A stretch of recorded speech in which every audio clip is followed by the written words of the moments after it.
A very warm welcome to the weekly briefings with me, Chandni, a show where you get a quick roundup of all the exciting happenings from the world of women's cricket. Last week was busy with the national players, while the international stage was buzzing with the Big Bash League and the World Cup qualifier preparations. So let me give you a quick brief about all this and some more top stories from the past 7 days. Indian international star in the Senior One-Day Trophy continued to shine. In the Senior One-Day Trophy, centuries continued to reign. Yastika Bhatia celebrated her 21st birthday with a magnificent 100, along with P.A. Patel as Baroda beat Chhattisgarh by 140 runs. Karnataka extended their winning run as Brinda scored her second century of the season and Divya Ji a half century against Pondicherry. Simran Dilbahadur and Ayushi Soni made half centuries for Delhi, while Kerala fell short by 8 runs thanks to Parunika Sisodia's 3 wickets for 35 runs. The bowlers were super impressive too.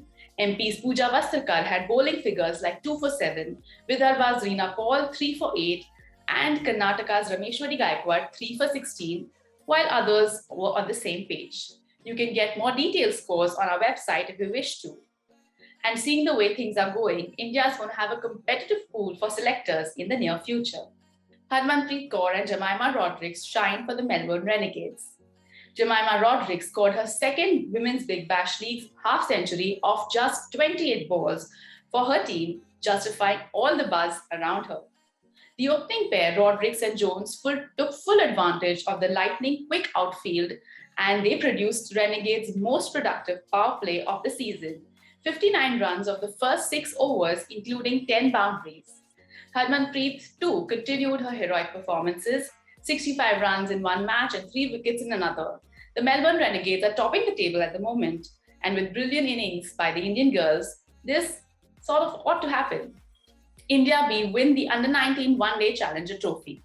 Skipper Anushka Sharma and her teammate Jeet Trisha won the Under-19 Challenger Trophy for India B last weekend.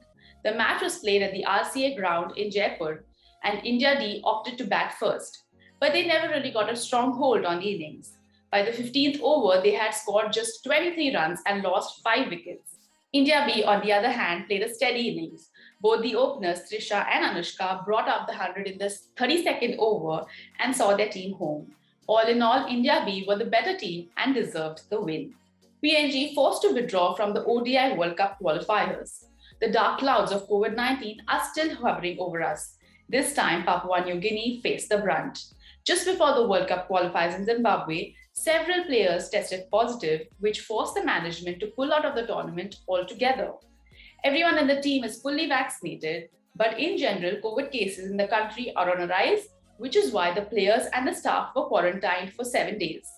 Several PCR tests were conducted, but mostly returned positive, and the lack of backup players left Cricket PNG with no choice.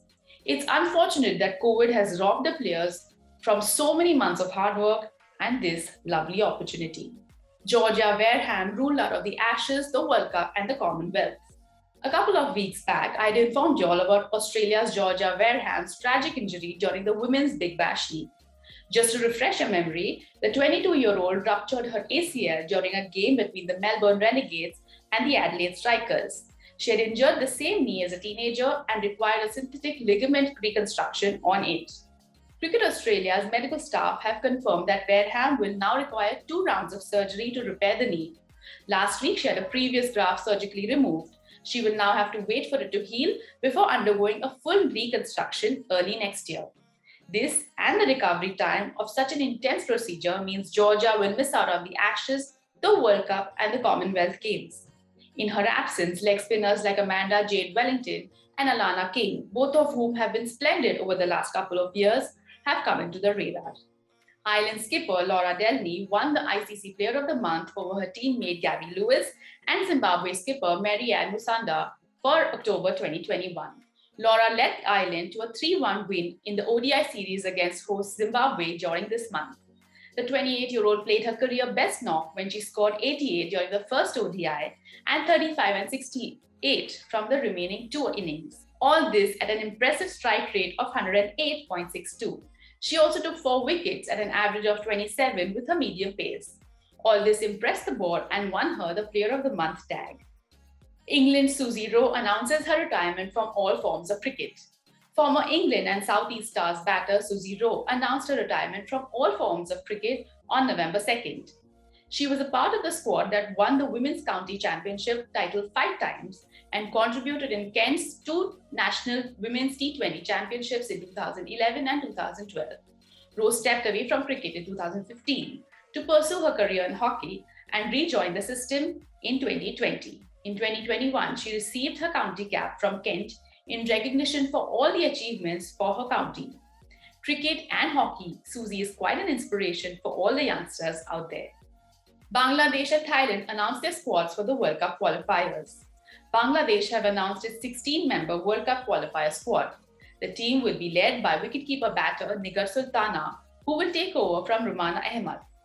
The squad is a mix of experienced players like Salma Khatoon, who leads the teams in T20, right-arm pacer Jahanara Alam, Rumana, Bangladesh's highest run scorer in ODIs, and Khadija Dul Kabra, Bangladesh's highest wicket taker, amongst others.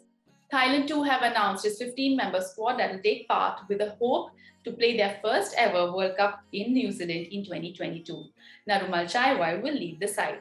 Thailand are placed in Group B along with Pakistan, Bangladesh, USA and Zimbabwe and will open its clash against the host Zimbabwe on November 21st. That's all the updates from the last week. If you want to know more and be regularly updated, you know where to head. All our social media platforms @Women's Crick Zone. I will see you all next week. Until then, be happy and think positive.